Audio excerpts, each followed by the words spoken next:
Good morning, everyone, and welcome. Thank you for joining us today as part of our monthly Dion Leadership webinar series. Today, we are talking about business simulations, and I have our CEO and founder, Steve Dion, with me, as well as Scott Thompson, who is the Managing Director of Business Simulations. Thank you, Lauren, and thank you everybody for joining. Scott, thanks for joining our program today. I appreciate you being on. Yeah, you're very welcome, Steve. Thank you for having me. Just to give a quick introduction for everybody before we get started, the reason we chose this topic of business simulations is we've been using business simulations as and partnered with Scott's organization. Scott leads a business simulations company that's headquartered in Ireland, and he's calling in from Ireland today. And we've been successfully using this modality for learning and development with their their solutions embedded in our facilitation for about 5 years now. And we regularly are having conversations with clients about what is a business simulation, how does it work, what does it look like. And so we thought we'd showcase the functionality, the applications, the approaches of how these things work. Before we get into that and kind of orient you to that, I just wanted to share for those of you that are new to who Dion Leadership is. So we are a leadership development and organizational development consulting business. Scott, you want to share that? So our kind of objective is to provide thought leadership for helping companies create better organizations through powerful leadership development solutions. We really pride ourselves on coming up with what's going on next, where is the world going, and what should the solutions look like, and try to create award-winning programs and bring it to organizations. Some of the solutions that we work in are in leadership coaching, which we're not really talking about today. I don't think this application kind of fits that. But we do a lot of work in leadership and management development programs. That's squarely where these solutions today we're going to talk about reside. And you can see we build programs at different levels, and we'll talk about how business simulations would align to those programs. We also do a lot of work with executive teams and team development. I think business simulations are a great opportunity to also work with small groups, and we'll unpack and share that as well today. And then our last area of competence is in organizational development and assessment. And there are applications, I think, for business simulations and helping organizations think differently about things like change and being more change hardy. So from an OD perspective, I think there's applications there.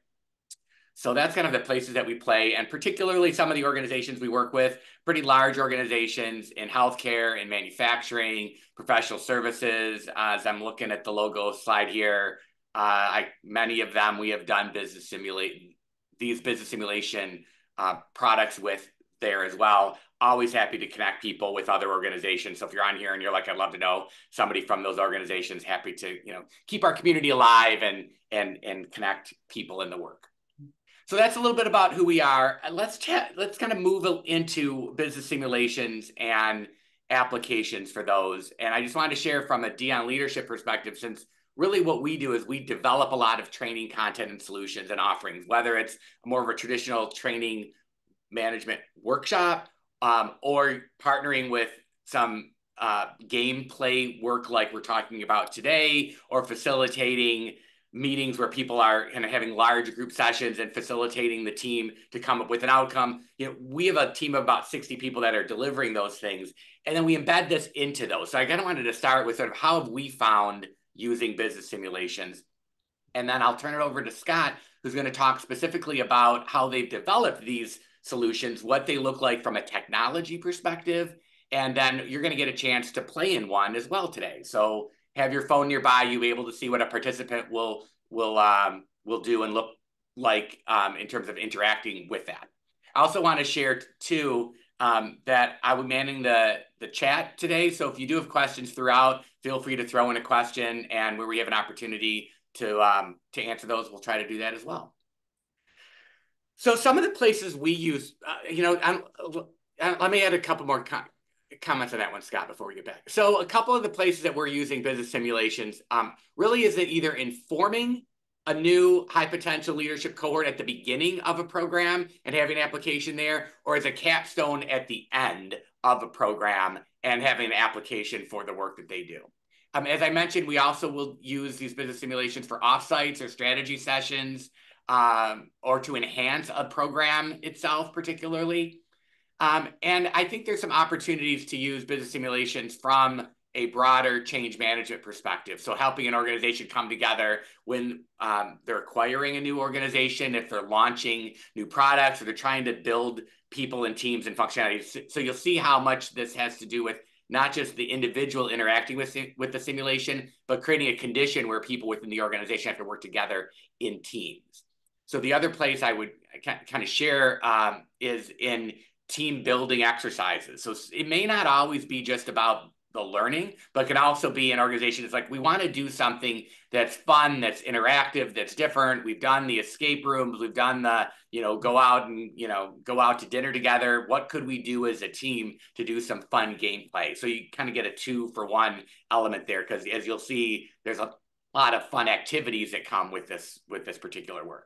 So those are some of the places that we've used business simulations really successfully. And then I wanted to kind of share kind of how we think about training versus simulations. And on the training side,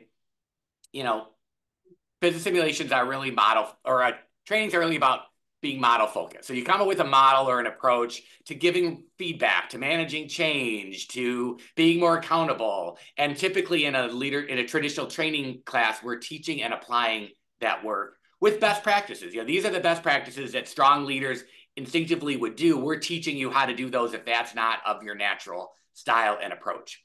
People are working through a participant guide. They're doing self-reflection, small group activities. I mean, we've all been to training classes. We have 50 of them. We have a leadership training catalog, as many of you I think know and have worked with us on. You're doing some role plays, you're applying. It's all engaging work. It's great. We're not suggesting in any way, shape, or form that business simulations will be taking the place of training, but it's a really important application to include with that, because what we're doing on the business simulation side, as you'll see, it's a much more immersive experience. So the learning is revealed through the experience. So we're not usually starting with, here's the approach, now let's walk through this. It's like, let's start this, and as you do this experience, it will all come to light and unfold. And it's very engaging that way. As I mentioned, very team focused, because we're doing the play in teams and you have time limitations and some roles that each person plays. And what things I've really appreciated in kind of getting to know these better is the element of competition. I mean, especially mid and senior leaders, they're competitive by nature. So the kind of the ribbing and the who's going to be able to do better in this, we don't want to do that on the training side as much. You don't want to say, oh, you nailed that role play and you didn't. We want to make a safe place in terms of trying and applying on the training side. But on the business simulation side, there's a little bit of fun ribbing and, being able to kind of see who was able to, do this work well. And then we unpack it as well. So the participants are given real business scenarios, they're making decisions in real time, and they're getting feedback through the algorithms in the database that you'll see. And so it's a really fun and different way to bring life to a leadership development program. So with that orientation, Scott, how'd I do? You're the expert in this space. That was pretty good, Steve. Thank you. Great. Well, I want to turn the stage over to you. Tell us a little bit more about kind of your business, how you got to do this work, and how you built these, and then walk us through the simulations that we've been using within the Dion leadership community. Great. Thanks, Steve. Well, first of all, thanks very much for having me today. I'm honored to be part of this webinar. And it's a great opportunity for me, guys, to show you really, Steve said that not everyone has experience of what a business simulation is. So my plan today is to say a little bit about what we do and what we do with Dion, but also to let you guys get a bit of a feel for one of our simulations. So in terms of our company, we've been around for 20 years, and our core business has been developing business simulations. At the very start, they took the form of Excel spreadsheets and very basic, but at the time, very, very popular. And we've progressed that over the last 20 years to online delivery through a Flash kind of gaming platform to start with, right up to now, we have a really modern platform which we've totally redeveloped in the last 18 months that really allows a kind of collaborative learning experience. So we're based in Belfast, and we've been partnered, as Steve says, with Dion for 5 years, over 5 years, and a lot of our clients, either directly or through Dion, are based in the United States and around the world. One of the big benefits of this form of learning is that it can be delivered virtually as well as on site. So we do a lot of virtual delivery as well. And in terms of myself, I'm managing director. I come from a technology background. So 20 years ago, I was involved in those first Excel simulations. To now, I'm running the business, and we were founded originally out of a family business. So my father, Ken, was the founder, and we continue having a bit of a family theme with my brother is now CTO of the company as well. So we love what we do at business simulations and love working with the likes of Dion.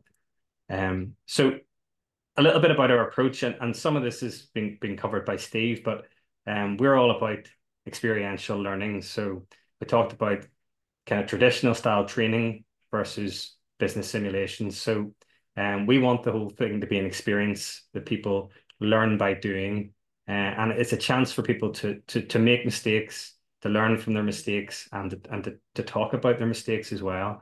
They're safe, so this is the time to try things out and to experiment, and also to pick up on the point that Steve mentioned, that we like to bring in aspects of collaboration, which is particularly important now in the virtual world, where we're not always in the same space, but also competition.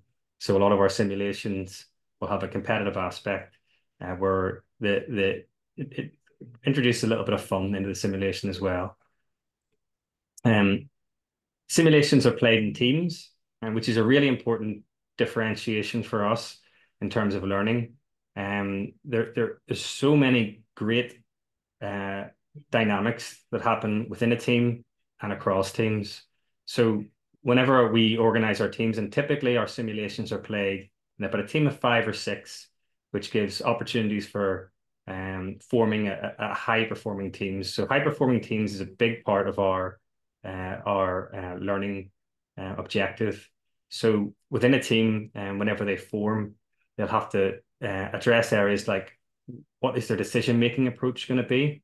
How are they going to effectively communicate? There's lots of tasks to be completed. So how are they going to delegate? Some of these tasks are more important than others. Some of the information is more important than others. So they're going to have to prioritize. So within their team, as well as the learning, and Steve touched on this about team building, is a big aspect of how the team operate. And that can be, again, virtually or on site. You can still get a lot of the great team dynamics on a virtual delivery. And then what we also have is ideally more than one team playing. So a simulation can be played with a single team, and some simulations, very advanced ones, they benefit from a small group. But some of our most popular simulations are played with multiple teams. And one of the great things there is then that you introduce these other cross-team dynamics. So we have competition, and we make use of leaderboards and big reveals to build a little bit of tension and excitement. But then there's also other things like negotiation and collaboration, where teams can share a goal and can collectively do better by working together. So those are the kind of team learning dynamics. In terms of technology, I mentioned a little bit earlier, we've totally redeveloped our technology. It is all 100% web-based, and so it can be delivered just using a modern web browser, and you folk will get to see that today whenever we do a little run through. And it's designed to be played on any device, any modern device, I'll say. So from a small screen of a mobile phone right up to a larger screen of a laptop. And then the last part is that, whenever we took a look at our technology and what we wanted to improve on, a big thing was around this collaborative experience. So the simulations themselves are real-time delivery. So you'll see that in practice whenever we share the link. But whenever things change on my screen and I'm in your team, it'll change on your screen too. So we're bringing together this collaborative experience together, which really makes it extra engaging. We have a big portfolio of simulations. I've just selected a couple of the main topics that we offer and that Dion also partner with us when there are simulations of choice. So change management, business strategy and acumen, high performing teams. We'll actually touch on a simulation that focuses on that, but all of our simulations have high performing teams through the team experience, and then collaboration, negotiation. We've seen a real surge in interest in those areas and those topics. So my plan today is we're going to look at 3 simulations that we've partnered with Dion. So the first 2 are people simulations, and I'll just talk through them and share a couple of slides. And then the third simulation, and I would love to play all the simulations with you today, but we're not going to have time. So we're going to have a look at our third simulation, which is around business strategy and acumen. So to start with, I'll talk about our people sims, and then I'll let you get your hands dirty. So the first simulation, and I know this is a very popular simulation with Dion, is cohesion, which focuses on high performing teams. So all of our simulations will have a learning focus. So in this case, there's some learning around change management. So you can see them on screen there. So we're talking about developing a compelling change narrative, understanding social hierarchical power, how you're going to analyze stakeholders, and really interact with a team and individuals around their attitude to change. And this is all done through direct and indirect interventions. And then on the right-hand side of the slide, you'll see team operations. And this is repeated through all of our 3 simulations that I'm going to show you today, because these are the things that you'll see a theme throughout. And as a team plays a simulation, they'll address these issues. So how do they operate effectively? Can they resolve any conflict that arises from playing the simulation? Their decision-making technique, there's a strategy to making decisions, but also how does that stand up under pressure? Typically, whenever we play a simulation, we like to put our participants under a little bit of time pressure, because that's real life, and deadlines are a real thing. So they'll be forced to make decisions with the clock clicking. And then information and the importance of being able to effectively filter the information. So as you play a simulation, we will bombard you with information. Some of this information is really important and key. And sometimes this information is only delivered to certain members of the team. So it has to be then shared amongst the rest of the team. And other times the information is actually not that important.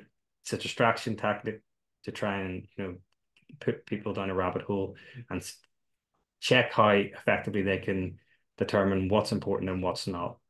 And then throughout anything, continuous performance improvement. So we play a round of the simulation at a time, and as we iterate through, we would hope, and the facilitator would hope, that the team becomes more effective and delegates better, and then they continually improving. So you'll see those team operations through all of these simulations. The high performing team simulation, and I'm going to be quite light on these, but just to draw your attention to them, and Steve and his team, I know they deliver these ones, so they'll be happily to give you a demo of these at another point. But in cohesion, the first simulation, what you're doing is you are playing the team leader of as a team, as a group, when you're sitting down to play the simulation, you're playing the role of one person who's managing a dysfunctional team.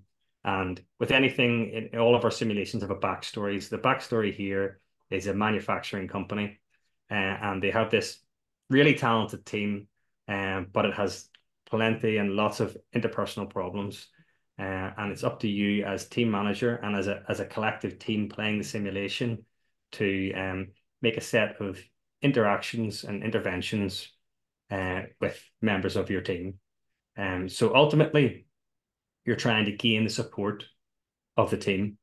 You have 10 individuals who you will be able to have direct and indirect conversations with, as well as in the background, you're looking to develop this change narrative.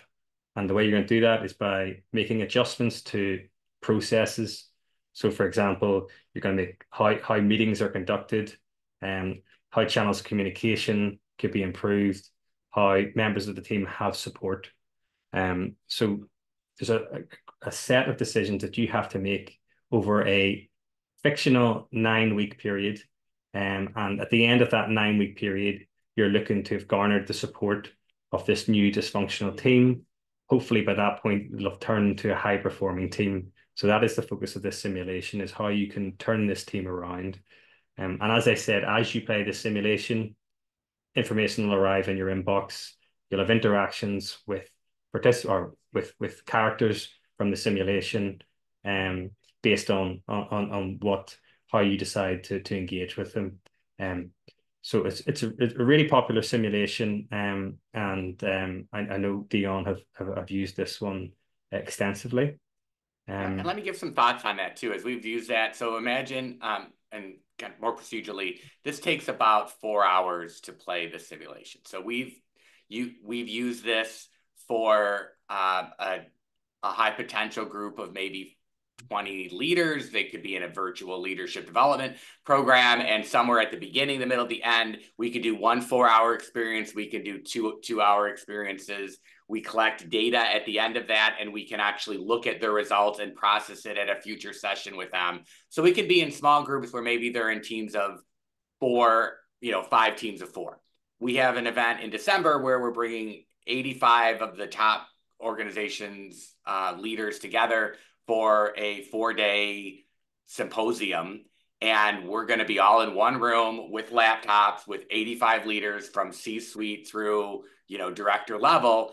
And we're going to use this simulation because they're buying other companies, they're merging, they're growing, team effectiveness is important. And it's a great way to get them to interact and to work on content, but also to get to know each other. So, you can have very large groups and you can have very small groups. We've used this cohesion simulation a lot, and it really opens up people's eyes and has a lot of great insights with it.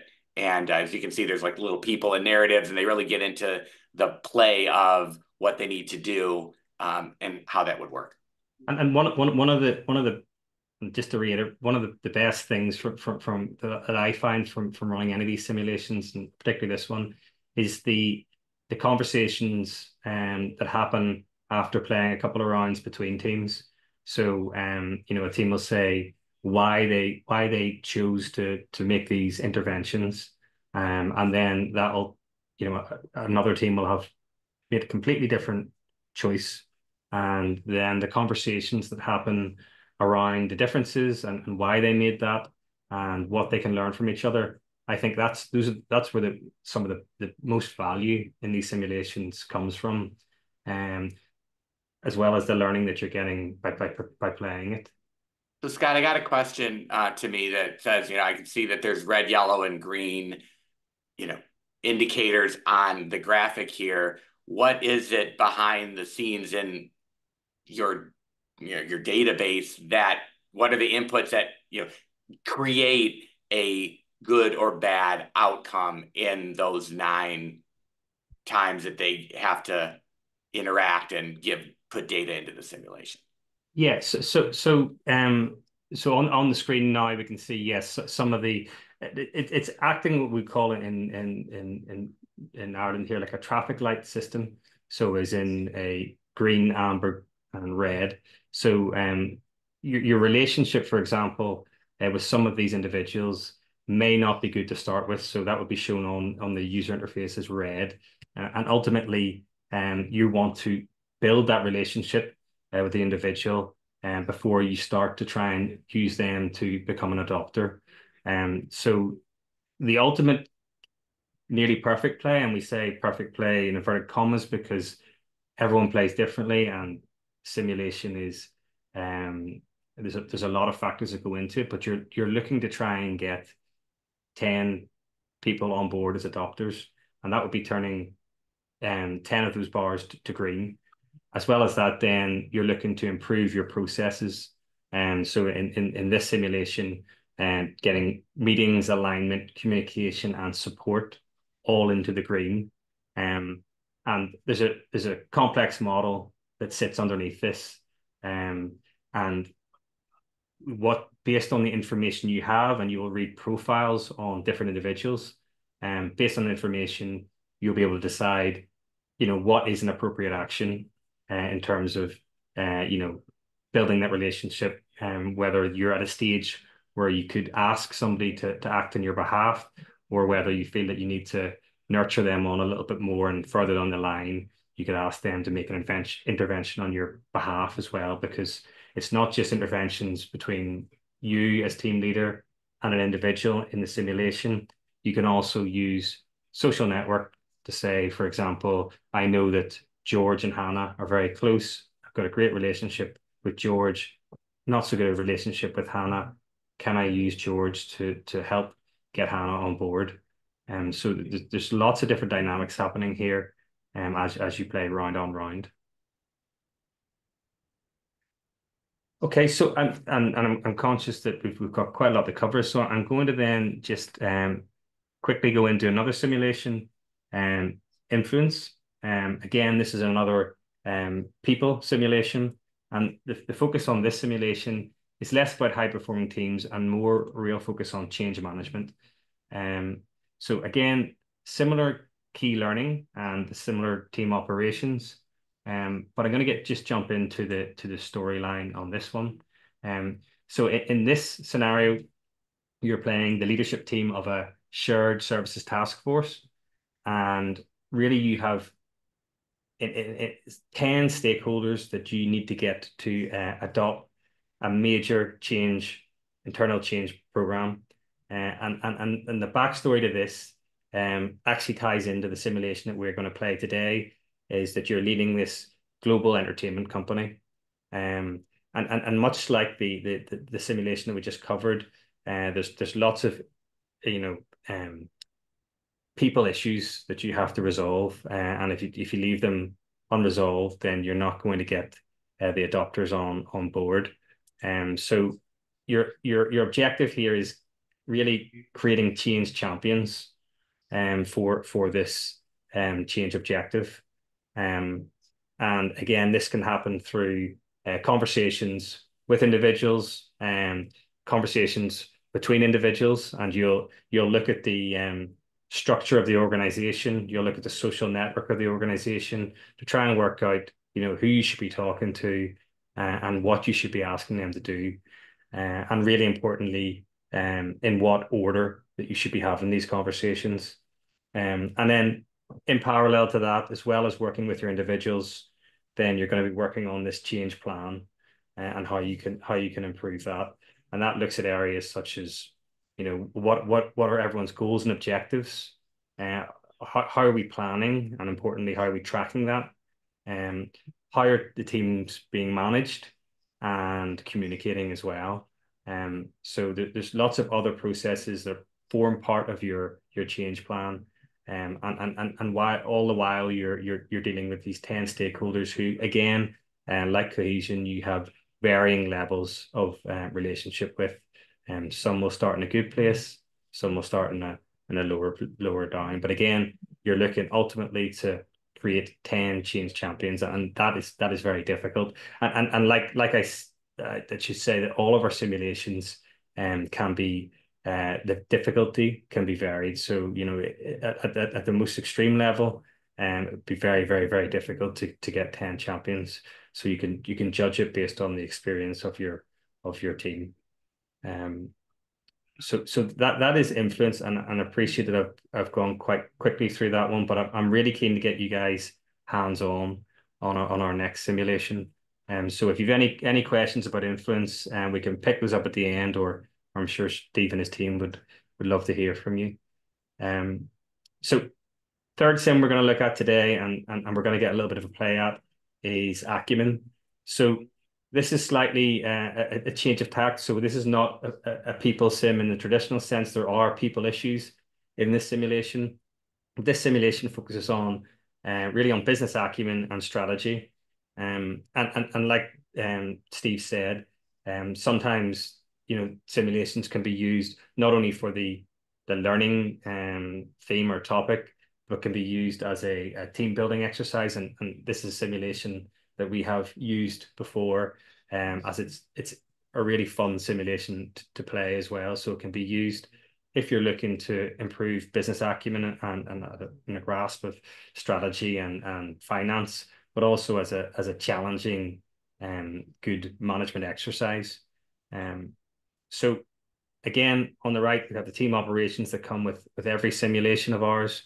But the key learning in acumen is really understanding a market and market changes, and how, as a business, you need to read the market, understand what is important and what isn't important, and how you can react to that market. There'll be challenges and opportunities thrown at you as a team, and it's a chance for you to react to these challenges and hopefully improve the business when an opportunity comes around. In terms of decisions, we're going to be looking at pricing, understanding demand and supply, customer loyalty, and then also the health of the organization in a financial and non-financial sense. So organizational health, but also the top line, P&L. So this can be shown as a way of teaching financial for non-financial participants.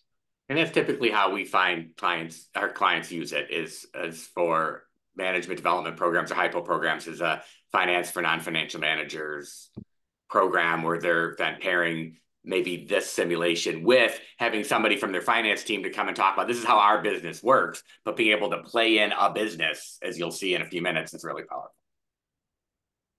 Yes, absolutely. And like we would say in general with our simulations, that there's a big value to be had for taking yourself out of your own business and putting yourself into something you don't necessarily know, so that people don't get too obsessed with, this is the way that we do things at this company. They go, okay, how would we do it if we worked with these guys? So putting people in a situation they're not familiar with can be challenging but very rewarding. So in terms of the backstory for this simulation, you're playing the regional leadership team for a global entertainment company, and by that, let's think of some big brand names like Netflix, Amazon Prime, those kind of streaming giants that most people are very familiar with. You have a CEO who has challenged you to a very, very, very strong objectives of financial and non-financial. So they're looking to achieve a pretty healthy profit increase and an improvement on non-financial objective. In this case, they want customer service to be front and center for the business. And as with all of our simulations, as you play, scenario develops, there'll be lots of information, internal and external pressures thrown at participants. So what we're going to do here is typically, as I said, our simulations are played in teams of 5 or 6, and we would have lots of teams. So if we had a group of the size that we have today, we might have 5 or 6 different teams, and they would all compete on a leaderboard. But this simulation itself can be played from 4 to 6 hours, to put it into context. So you guys are going to see a super accelerated version of this. On my screen now is a QR code and a short code. If you type this in on your laptop, or you take a photo of it on your phone, you should get access to our simulation platform, which is called Symphony. When you load up the screen, it'll ask you for your email address And we don't do anything with that email address. It's purely from a practical point of view if you need to change device. So you'll put in your email address and put in your name. So if anybody would like to play along, and you'll be playing a kind of a role, I will play the sim and you'll see everything I do on screen, but it'll give you a feel for what a participant would see on the day. So I would encourage you to give it a go. So I'm just going to leave that up on the screen for another 10 seconds. And if you would like to join, this is your chance. And as people are joining, I'll give another editorial comment to your point, Scott, about saying this simulation is good because it's generic. We've had many of our organizations saying, well, couldn't you build a simulation for what we do? You know, we make cars, we sell, you know, this widget, we produce, you know, this, yeah, something very customized, right? And we've said you could build a business simulation to do that, and they do that custom work as well. But you're probably better off if you level the playing field to talk about something that everybody knows. And why I like this Netbox example, because people can relate to a streaming service and what would I do and how would it look like. So if you have somebody on in the learning group that is a marketing person, a finance person that knows your business well, they're not going to be as you know, focused on being able to talk about that business. Now the playing field's leveled, and then you can later then kind of apply that learning to your business. But I think it gives some really creative plays and ways to think about things like how do we want to rate, how we want to think about where we put our effort and energy. And one of the things about the simulation, like many, is it's all about constraint management. So in most simulations, like in life, there's only so many hours in a day, there's only so much money to go around. And our job as leaders is to make choices. So you have to make choices, and it gets the point across. You can't just say, let's do everything, you know, fast and perfect with no money. Like that's not a realistic thing. So it helps as we get into this, you'll see those scenarios are real. And then it creates great dialogue within the organization about, wow, I guess we can't expect miracles in our organization. We have to be more strategic about how we make our decisions. Absolutely. And one thing to add there would be, we would always recommend whenever you're bringing teams together that you would use create teams in advance. You would decide you know, who should make up the teams and try and spread it across different business units. This simulation, you know, picks up on a couple of different themes, and one of the ways you can play this is whenever you join the simulation, you're assigned a kind of a scenario role, so a role within the story. So, for example, you might be given the role of head of people or CTO, and certain information will only be delivered to you as a player. So it's always good in those scenarios where somebody can play a role that they're not familiar with, but there may be somebody in their team who is ahead of people and knows that role, and then that learning of real life learning that can come from playing a fictional scenario from the discussions is really invaluable. So get people who aren't familiar playing together, put them in a team and see how they go. Really good, guys. I see now we've got a lot of people joined, which is super. So I'm now sharing on screen our platform Symphony, and so hopefully you guys are seeing something similar on your devices. So I'm going to give you a really quick overview of the technology and just explain the user interface briefly. So this screen is where all the magic happens. So we're playing as one team, one really big team, and whenever we do this in real life, there's two ways that you can play this. You can have everybody in the team can make decisions. So on our screen at the moment, and I'll go through what each of these decisions mean. Everybody in the team could, for example, adjust the price level, or decide that we're going to adjust the product mix, and that's a real fun way of playing. But today, I've given that we've got about 17 people already in the team, that would probably be a little bit crazy. But it does lead to great conversations as well over, you know, are we going to delegate on, you know, is somebody going to take care of product mix? Is someone else in the team going to take care of price? Is Steve going to look at our organizational priorities? So it allows a team to just form and we wouldn't direct them in that way. We would, whenever we deliver, we would say, guys, you can decide how you want to run this, and leave it up to them to delegate roles, prioritize, and also, decision making technique is really important in these simulations. So, is there going to be an elected leader or someone who's going to make the final decisions? Are we going to vote on decisions? So there's loads of different ways that you can have a decision making strategy. And then, is your strategy being effective? Are you being loyal to this strategy as you play? So that's one of the fun dynamics you have of making the decisions. For today's session, the other mode of play is called the navigator mode. So basically, everybody in our team will be able to see as I change decisions, but I am the only one who can change the decision, and I ultimately press submit. Just because practically I think that's the best solution today. So on screen now, we have a dashboard that shows a set of 5 different decisions: price level, product mix, operational priorities, organizational priorities, and leadership challenges. Then we also have a set of lots of different outputs. So we've got market share here.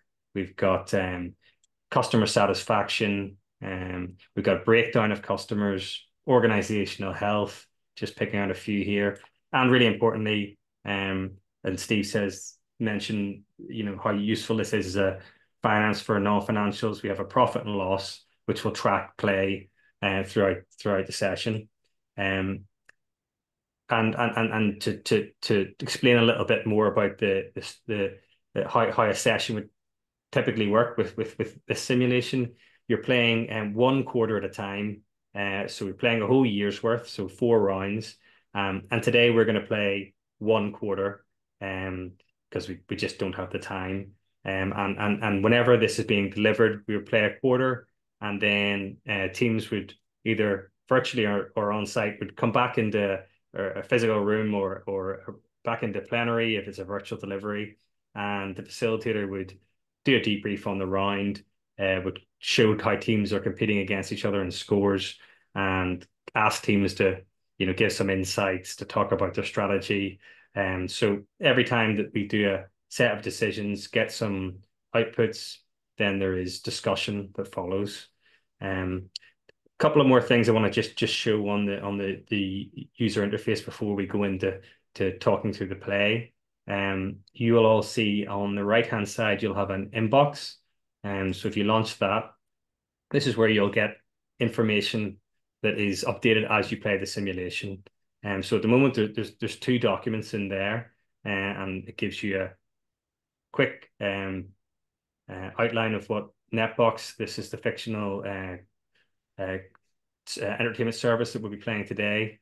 And then you have a message from your CEO that is talking about what's your financial and non-financial objectives, as well as we've got a couple of reports and stuff in here showing you what the numbers were for last year. And as we play, this simulation itself has, I think, around 40 different documents. So there's a lot of stuff that goes into there. So I'm, as a facilitator in the background, the facilitator will be releasing documents that will appear in your inbox. So for example, I'm just going to release a document here, which is a video just showing you that something's happened that you need to take consideration for. So it's a volcano has erupted, so that should now appear in your inbox. And then I'll do a couple more just so you can get a feel for the information that would arrive in your inbox. So we have an email. It's talking about some disruption to a sporting event, so Formula One, and then a article as well. So some of this information is really important, and some of it is white noise. So it's up to participants to filter those and decide what's important and what's not. But like I say, there's a lot of documents that arrive there. And then the very, very final document I'm just going to release now, and then I'll explain that in a moment. So this is the leadership challenge, which is one of your decisions. So really, each round you'll get this information. You'll also have starting values on screen that you need to interpret. And then you have to make a set of 5 decisions, as I said. So you have to decide on your pricing. So what are you going to price your product at? Your product mix. So in this case, it's what in your catalog are you going to promote? So you, as Netbox, as a service, has a catalog of movies, sporting events, and TV box set kind of series. And you have to decide, what am I going to promote? So if you decide that you're going to put a focus on movies, then that's going to take up airtime for something else. So you have to balance these first sets of decisions. So in this case, sport has been put to low. And what I should say here is I'm replaying a session that we ran recently enough. So this is a set of team decisions. So if you see on your screens now, I can show you kind of the interactivity. So if I change one of these values, hopefully on everybody's devices, that will be reflected on the changes there. So I've changed price and product mix, just move those back again.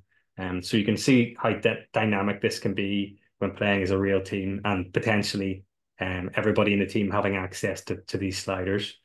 The next set of decisions you have to make is around priorities. So what we say is you can make, really as a business, there's only 3 priorities operationally and organizationally that you can focus on. Any more than 3 is going to require you to deprioritize a different area. So the kind of recommended approach here is you're going to focus on 3 things. So in this case, this team has decided to focus on sales, customer service, and technology. And to give some backstory as to why they would possibly do that. Sales and service.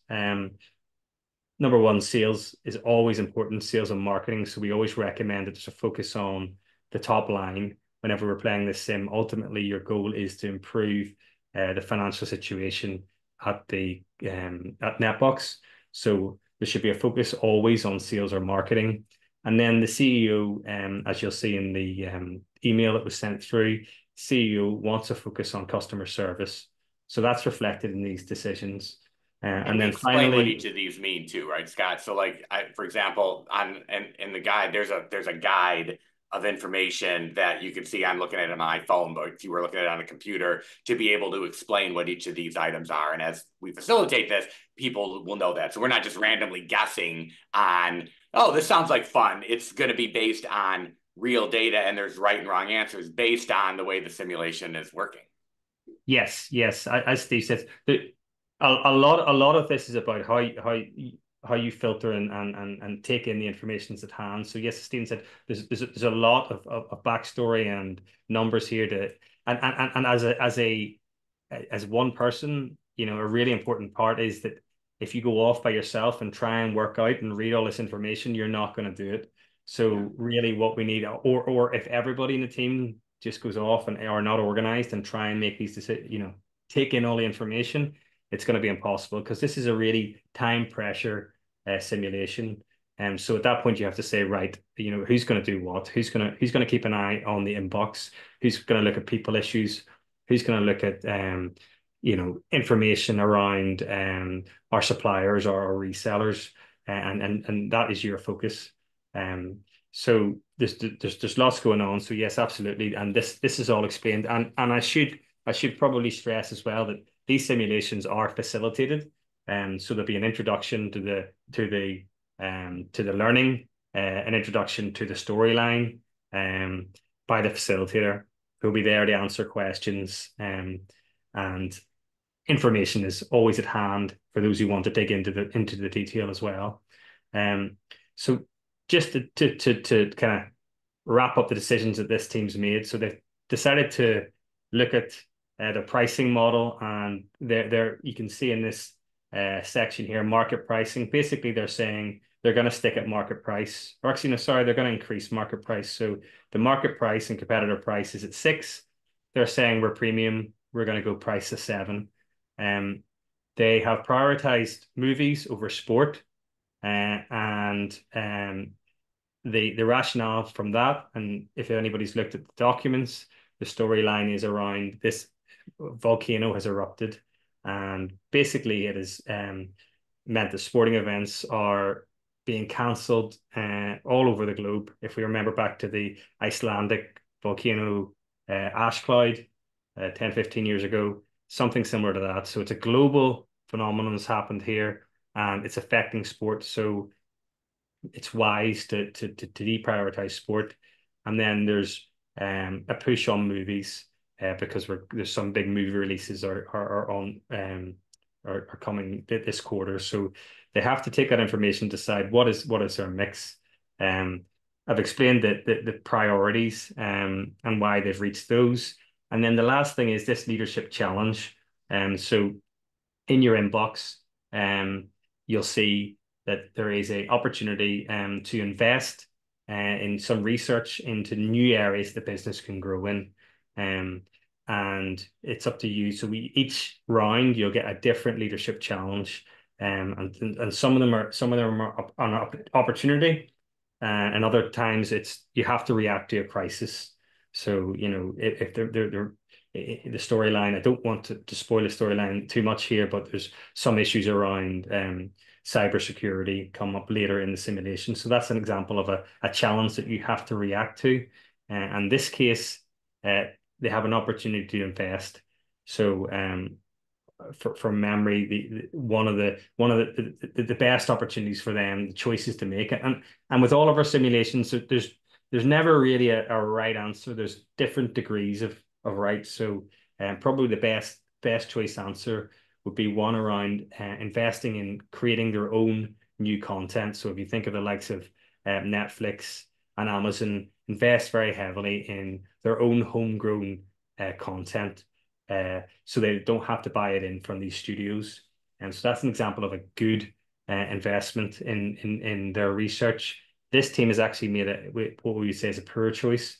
The Azure option is investing in creating hardware to stream the entertainment service they provide on. So again, let's think of an Amazon tablet device where they would stream. So they're saying we're going to invest in that, but we would say that is a very risky strategy, which is going into the unknown for them, where they've not any experience, and could be very, very costly. So that's an example of the kind of challenges, and they'll get different challenges in each round.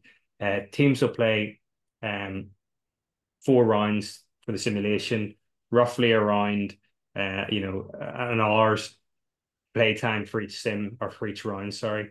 So Scott, is this already submitted, or in the data? No. So or do you want to submit it and show how it calculates? Yeah, I'm just going to submit here. So on your screen now, you'll be taken through. So we've progressed to round 2, and we can see some of the outputs have changed. And what we have along the top here is a timeline slider that allows you to move back between rounds and see what decisions you made and what effect they had. So let's just see, for example, market share. This team's made a pretty modest improvement on their market share, only up by 1%. But their customer satisfaction, which is a big target of the CEO, has increased to 92% from 86. So it's and they've increased their customer. Just looking there, total customers up by 150,000. So this is quite a good first play, and how we can tie this into the competitive aspect as well is that I'm just going to switch over now to the screen's hopefully changed to the facilitator view. And this is what the facilitator would be sharing on a big screen, or on a plenary in a virtual session, and you can compare it with other teams. So and this is answering one of the questions we have on how does the debrief of the simulation look. So this would be some of the things we would show them after they've seen all 4 plays with different teams, to show how you would debrief. And then each team talks about the decisions they made and why they made them, to be able to show the input does actually impact the output. Yeah. So this is where a lot of the fun comes from, the competitiveness. So we would choose to show this after every round, and then whenever we finish, we would keep this back until a big reveal at the end, and we build up to it. And the way our simulations are typically delivered, there's not always a winner because you could do particularly well on profits, but your customer satisfaction might drop. So again, we would ask teams, and this applies for all of our simulations, is what are your goals, rules, and souls at the start of the simulation as a team? What do you want to achieve here? And then refer back to that after each round. So are you still on track for your goals? Now on reflection, did you choose the right goals? Would you choose differently the second time round? And this screen here really allows you and I'm conscious we're tight for time here, but allows you to really dig into those who like numbers. So we can swap here, we can compare teams on a number of different factors. So for example, let's just say it's important that we have net profits and customer satisfaction. Those are two things that the CEO was really specific on wanting to achieve as a team. So we talked about this. The magic quadrant, which is the top right-hand corner, shows the team that is delivering on net profits and customer satisfaction. Yeah, And this that is is one of the our biggest team. ahas, I think, for teams when they start to put these in matrices, that it's about those trade-offs and be able to balance those and to get magic quadrants, like you said. And as we help to think with an organization to set this up, if there's certain objectives in your organization, we can dig deeper into those particular areas, like organizational health, for example, versus growth, and see you have to balance those things to get into that top quadrant. Yeah, Scott, we should probably cut it off there. I know you can dig deeper into a lot of this. There's a couple of questions in our last 4 minutes that I do want to get to. sure. So one is, would I be able to facilitate this for my organization? The answer is yes. We have a group of facilitators on our team that facilitate this. I will say it is, you need a strong facilitator to do this, as you could probably see from this. This isn't easy to facilitate stuff, and you need a proctor behind the scenes that can run the work together. But you're basically buying a seat. So when we're facilitating it for our clients, we're buying seats from Scott's organization, and we design and facilitate that. If this is something that you say, hey, we've got a team of trainers, we want to do that ourselves, we absolutely can help prop you up to do that. We could teach a first one, you could see it, happy to do that. The other question that came up was about, what particularly within this, Scott, is about teaching the business skills, and how and when does it address specific people leadership skills? So, does it accidentally or tangentially get these results, or how does teams' behavior impact the results? Can you just speak to that for just a minute? Yeah. I feel really the key learning topics are really what the storyline is about, and what the facilitator will pick out and focus on, and can pick out from the insights given by the teams. I think in terms of the leadership, some of the real value is from playing as a team. And what we quite often would do is we would, if we wanted to see how different people handle different roles and different leadership roles, is in each round you could have a leader elected to play one round, and then say, right, second round here we want somebody else to take the role of leader here, or team spokesperson, especially if we're having a collaborative aspect of a simulation where you have to work with another team. Say, right, let's have a different spokesperson. It works 50-50 in terms of, yes, there's definite leadership learning in the simulations themselves, but equally there's opportunities to see how people behave as a leader within their team. Hopefully that's Thanks. answered the question. Yeah.